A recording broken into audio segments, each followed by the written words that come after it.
Assalamualaikum warahmatullahi wabarakatuh. Waalaikumsalam warahmatullahi wabarakatuh.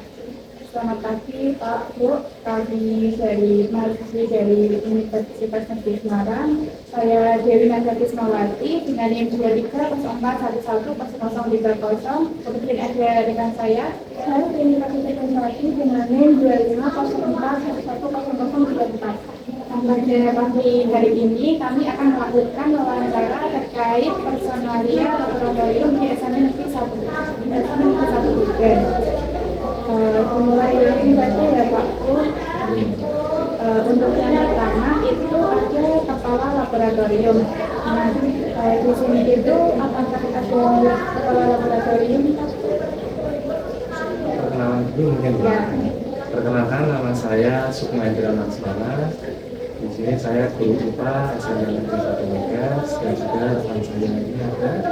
Saya Bu Elviana, saya mengajar di SMP Negeri 1 Megas juga.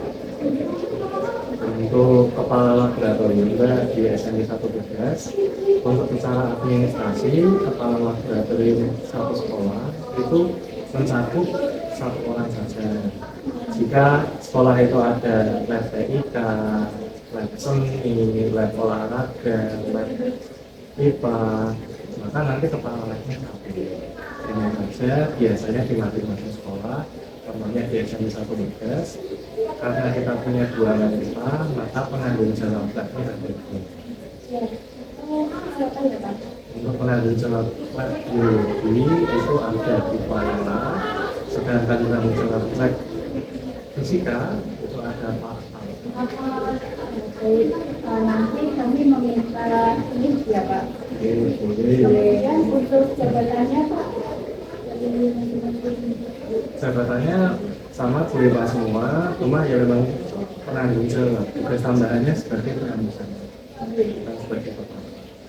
Kemudian yang kedua kan kualifikasi ya Pak. Kalau latar belakangnya itu apa ya Pak? Untuk Pak Alfa dulu, latar belakang pendidikan Pak Alfa itu ada S1 Fisika Megas. Jadi kemudian kalau Bu Faila itu S1 Pendidikan IPA dari UNJ. Apakah pendidikan tersebut itu berkaitan dengan laboratorium? Kalau yang dimaksud berkaitan, pastinya dulu waktu sekolah itu pernah ada mata pelajaran pengelolaan laboratorium ya. Kemudian untuk tupoksinya itu bagaimana menyusun kerjanya Pak di sini SMP Tupoksinya? Ya. Kalau tupoksi program kerja laboratorium IPA biasanya kita rancang itu di awal semester atau di akhir semester. Kalau di akhir semester berarti untuk semester depan. Nah, perencanaan itu meliputi materi yang akan dipraktekkan, kemudian juga anggaran yang diperlukan. Jadi dari guru IPA biasanya nanti melakukan GMP atau kumpul musyawarah terkait kegiatan praktikum yang mau dilakukan dan juga apa yang ingin diajukan ke kemudian. Kemudian apakah program kerja itu dibuat secara rutin kayak setiap sekali? Di tempatnya biasanya di awal semester ya. Jadi kita pakainya karena di sekolah itu ada pembagian tugas, sistem pembagian tugas itu juga per semester. Maka biasanya kita menjalani juga kegiatan. Lebih utamanya ketika menjelang ujian praktek laboratorium. Kemudian apa yang menjadi pertimbangan dalam menyusun program kerja itu Pak? Menyusun program kerja yang pasti pertama melihat dari inventaris barang yang ada, kemudian yang kedua dilihat juga materi yang akan dipraktekkan, kemudian materi yang akan diujikan nanti. Kita menyusun tentang inventaris, nah bagaimana sistem pencatatan inventaris di SMP? Kalau inventaris kemarin baru diterangkan oleh Pak Alfa di lab fisika, dicatat barang yang layak jumlahnya berapa, kemudian barang yang rusak ringan ada berapa dan rusak berat berapa, jadi ada paling barangnya. Kalau yang membutuhkan banyak, maka ya sudah kepentingan. Kemudian apakah sudah ada buku itu untuk mereka? Ya, buku inventaris ya, ada buku inventaris ada, baik itu manual ataupun digital, yaitu software. Kalau untuk melakukan pengecekan atau perjalanan data inventaris itu dilakukan setiap apa atau bagaimana?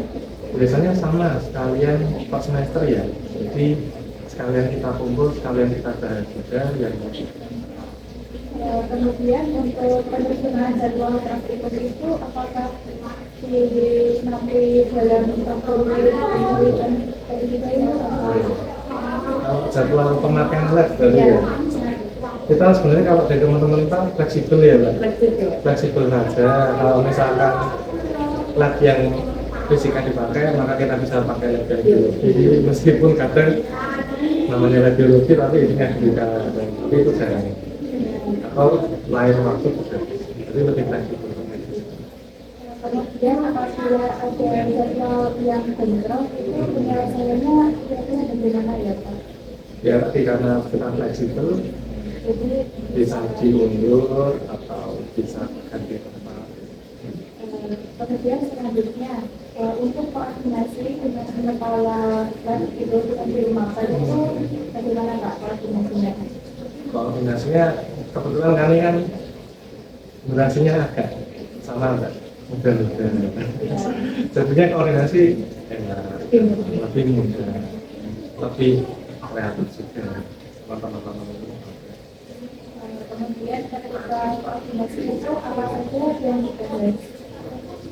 Dibahas untuk kegiatan Pokja, itu tadi dimulai dari bahan yang kita mau akan gunakan, pakai apa, yang kita lakukan, materinya, yang mau bikin strategi siapa, bisa.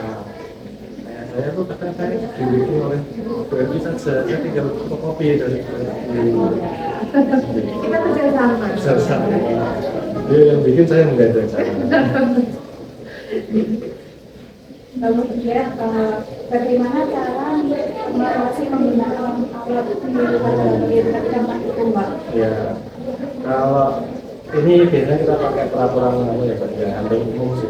Jika ada yang merusak atau memecahkan barang, ada sisi konsekuensi buat siswa supaya mereka berhati-hati. Mungkin nilainya tidak terlalu besar, tapi di situ mereka diminta supaya ada rasa tanggung jawab. Apalagi kalau jadi rusak itu mahal. Dulu pernah waktu menghukum tinggi menggunakan termometer itu sudah prosedur hati-hati mengenai anak-anak ya satu kelompok harus mengganti dia tanggung jawab. Kemudian apakah ada prosedur khusus dalam penggunaan alat di laboratorium Mbak ketika praktikum? Prosedur khusus pakai alat. Ya. Yang pertama pasti alat pecah belah gitu. Itu harus hati-hati. Kemudian kalau prosedur khusus, kebetulan kalau kita praktikum sejauh ini baik itu fisika maupun biologi, alat-alat yang digunakan kan tidak yang berisiko tinggi, contohnya uji makanan dan lain sebagainya, itu kan masih alat-alat yang wajar ya. Jadi mereka bisa menggunakan, terus juga bisa membersihkan, bisa merawat, juga bisa. Kalau tadi ada yang rusak, itu menggantinya tidak berkuat ya. Itu mereka beli barang ini. Jadi kami tidak menerima apa-apa. Sudah.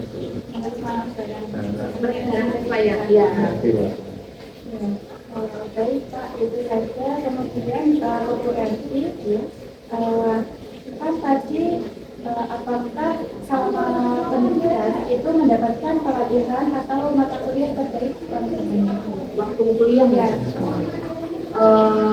Tentang pendidikan laborat.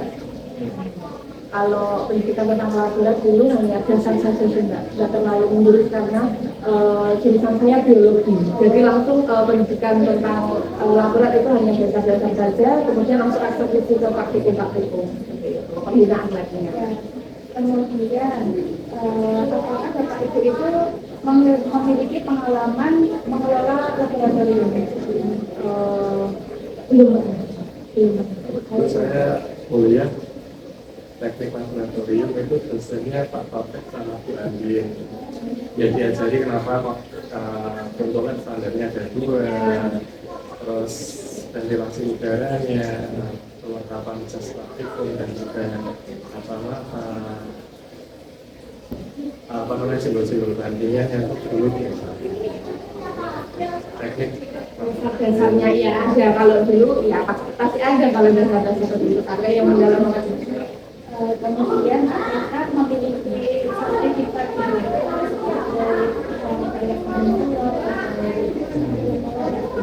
Dan ini malah yang Mbak ini punya. Jadi kan untuk mendapatkan sertifikat itu kan harus khusus ya. Jadi itu yang sudah mengikuti ada di mana. Jadi itu seperti melakukan sampai bulan-bulan ya Pak. Sampai kalau itu dapat undangan ya Pak ya. Iya. Kalau mengikuti sendiri itu belum. Jadi baru saya sendiri. Iya. Sekian dari saya, kemudian akan dilanjut pada rekan saya.